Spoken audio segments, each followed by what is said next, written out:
स्वागत है आपका हमारे चैनल पर। मैं हूं आपके साथ शिप्रा सैनी। शिवसेना प्रवक्ता संजय राउत की मुश्किलें बढ़ चुकी हैं। महारानी अहिल्या देवी होलकर से ममता बनर्जी की तुलना संजय राउत को भारी पड़ती नजर आ रही है। अहिल्या देवी होलकर के परिवार की ओर से अब उद्धव ठाकरे को एक पत्र लिखा गया है, जिसमें संजय राउत को चेतावनी देते हुए ये साफ तौर पर कहा गया है कि इस तरीके की बकवास बर्दाश्त नहीं की जाएगी। पश्चिम बंगाल में टीएमसी ममता बनर्जी की जीत से गदगद संजय राउत कभी ममता बनर्जी को बंगाल की टाइग्रेस कहते नजर आते हैं, तो कभी झांसी की रानी उनकी तरफ से करार दिया जाता है। लेकिन अब आपको बता दें, महारानी अहिल्या देवी होलकर से संजय राउत ने ममता बनर्जी की तुलना की है, जिसके बाद अब संजय राउत की मुश्किलें बढ़ चुकी हैं। जिस तरह से बंगाल में टीएमसी और ममता बनर्जी की प्रवक्ता के रूप में संजय राउत भूमिका निभाते नजर आ रहे हैं, अब कहीं ना कहीं ये भूमिका उन पर भारी पड़ चुकी है। चूंकि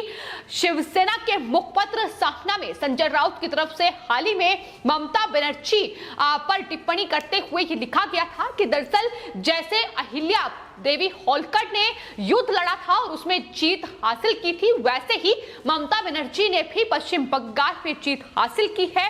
और जाहिर तौर पर जीत का ये जो बखान है, ये संजय राउत ने मुखपत्र साफना के एक लेख के जरिए किया, जिसके बाद अब अहिल्या देवी होलकर के परिवार की ओर से एक लेटर जो है वो महाराष्ट्र के मुख्यमंत्री उद्धव ठाकरे को लिखा गया है, जिसमें संजय राउत को साफ तौर पर चेतावनी दी गई है कि दरअसल ममता बनर्जी से आखिर किस तरीके से महारानी अहिल्या देवी होलकर की तुलना की जा सकती है। महारानी अहिल्या देवी होलकर जो कि एक नारी शक्ति के रूप में साबित हुई, लेकिन ममता बनर्जी एक हिंसक मुख्यमंत्री के रूप में लगातार उनका जो रवैया है वो देखने को मिल रहा है और लोगों की जान लगातार पश्चिम बंगाल में जा रही है। उसको लेकर ही कड़ी नाराजगी जाहिर की गई है। आपको बता दें, महारानी अहिल्या देवी होलकर के परिवार की ओर से श्रीमंत भूषण सिंह राजे होलकर ने एक लेटर जो है वो उद्धव ठाकरे को लिखा है, जिसमें उन्होंने इस बात पर कड़ी नाराजगी जाहिर की है कि संजय राउत की ओर से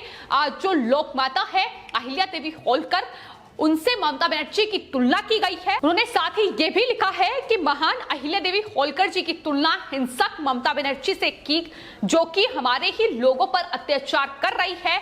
उद्धव ठाकरे और संजय राउत को चेतावनी देते हुए इस पत्र में उन्होंने ये लिखा है कि ये जो बकवास फिलहाल संजय राउत कर रहे हैं, ये किसी भी मामले में बर्दाश्त नहीं की जाएगी। सिर्फ आपको बता दें कि अहिल्या देवी होलकर के परिवार की ओर से ही ये नाराजगी जाहिर नहीं की गई है, बल्कि लगातार जो महाराष्ट्र में लोग हैं, मध्य प्रदेश में जो लोग हैं, वो लगातार इसको लेकर कड़ी नाराजगी जाहिर कर रहे हैं।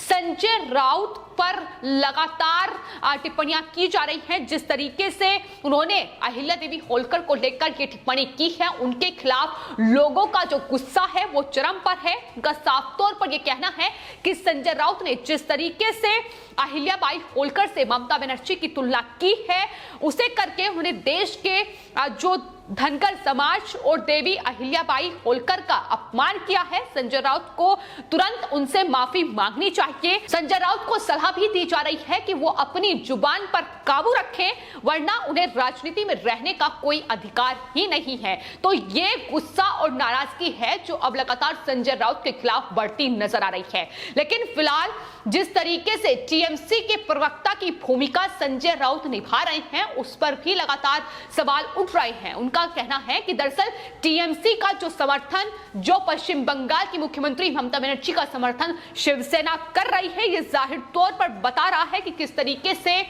जो राष्ट्र विरोधी ताकतें हैं उनका साथ जो है अब शिवसेना ने चुन लिया है और आने वाले वक्त में शिवसेना का अंत होना लाजमी है। क्योंकि महाराष्ट्र में अगर शिवसेना की विचारधारा की बात की जाए तो जाहिर तौर पर बेहद अलग एक हिंदुत्व की पार्टी शिवसेना को माना जाता था, लेकिन अब जब से महाराष्ट्र में ये गठबंधन हुआ है, उसके बाद लगातार ममता बनर्जी की पैरवी, ममता बनर्जी के लिए उनकी तारीफ में कसीदे पढ़ना शिवसेना के प्रवक्ता संजय राउत की आदत हो चुकी है और यही आदत अब उन पर भारी पड़ती नजर आ रही है। जाहिर तौर पर झांसी की रानी महारानी हो या फिर महारानी अहिल्या देवी होलकर हो, ये वो महान हस्तियां हैं जिन्होंने देश के लिए अपनी जान न्योछावर की है, जिन्होंने नारी शक्ति के रूप में एक दृढ़ उदाहरण जो है वो देश के सामने रखा है। लेकिन किस तरीके से ममता बनर्जी जो पूरी तरीके से हिंसक तुष्टीकरण की राजनीति, किस तरीके से देश को तोड़ने की राजनीति ममता बनर्जी की ओर से की जा रही है, और ऐसे में संजय राउत की ये तुलना कहीं ना कहीं अब यही वजह है कि लोगों का जो गुस्सा है वो लगातार बढ़ रहा है। और लोग ये साफ तौर पर कह रहे हैं कि जिस तरीके से संजय राउत द्वारा बंगाल में बीजेपी के सामने ममता बनर्जी की जीत की तुलना अहिल्या बाई एवं राघवा दादा के युद्ध का उदाहरण देकर की जा रही है, जिसमें लोकमाता ने अपनी छोटी सी टुकड़ी के बिना किसी युद्ध के ये युद्ध जीता था। लेकिन ममता बनर्जी ने जिस तरीके से वहां राजनीति की है, सिर्फ और सिर्फ एक विशेष वर्ग को उनकी तरफ से साधा गया है, और ये सत्ता हासिल करने में वो कामयाब इसी वजह से हो पाई क्योंकि उन्होंने वहां तुष्टीकरण की राजनीति की।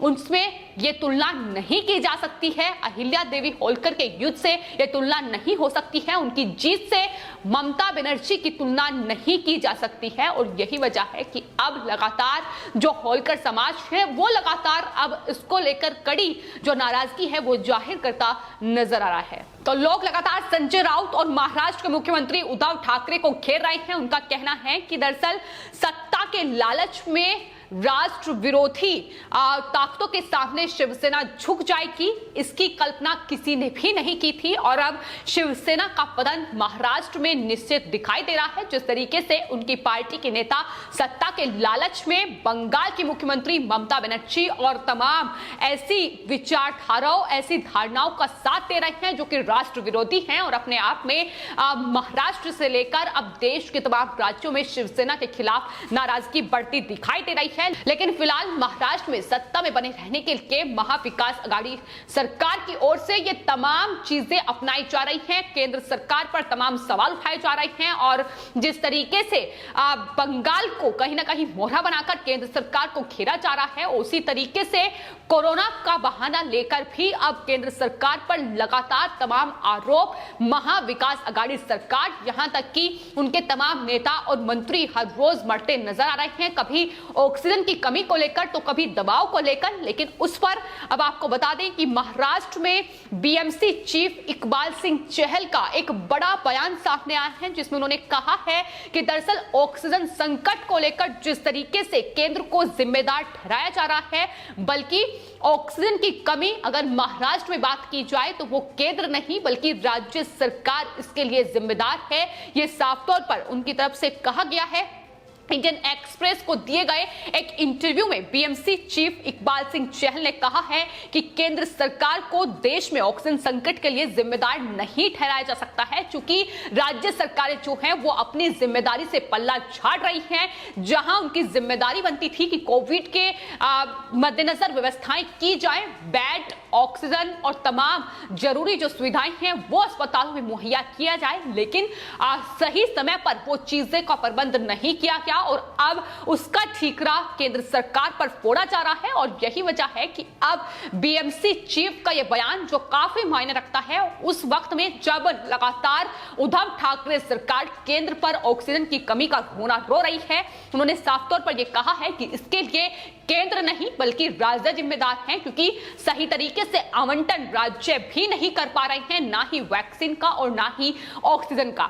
आपको यह भी बता दें कि कोरोना को लेकर अब बीजेपी नेता संजय पांडे ने भी महाविकास आघाड़ी सरकार पर निशाना साधा है। उन्होंने कहा है कि कोविड को नियंत्रण करने के लिए महाविकास आघाड़ी सरकार में एक चमत्कारी तरीका उन्होंने खोजा है, टेस्ट कम किए जाएं और जाहिर तौर पर उससे मामले भी कम आएंगे। कहीं ना कहीं इस तरीके से दबाने की कोशिश मामलों को की जा रही है। उन्होंने लिखा है कि कांग्रेस विधायक रंजीत कांबले सभी शालीनता को भूलकर सिर्फ और सिर्फ गाली देते और धमकी देते नजर आते हैं। जो ईमानदारी से अपना काम कर रहा है उन्हें इस तरीके से डराया और धमकाया जा रहा है। और इस तरीके से महाविकास आघाड़ी सरकार फिलहाल जो महाराष्ट्र की सत्ता पर काबिज है वो इस तरीके से गाली गलौज करके इस तरीके से लोगों के काम में बाधा बन रही है। तो ये तमाम निशाने साधे जा रहे हैं। लेकिन जिस तरीके की राजनीति महाराष्ट्र में चल रही है उसको लेकर महाविकास आघाड़ी सरकार हर रोज घिरती नजर आ रही है। और फिलहाल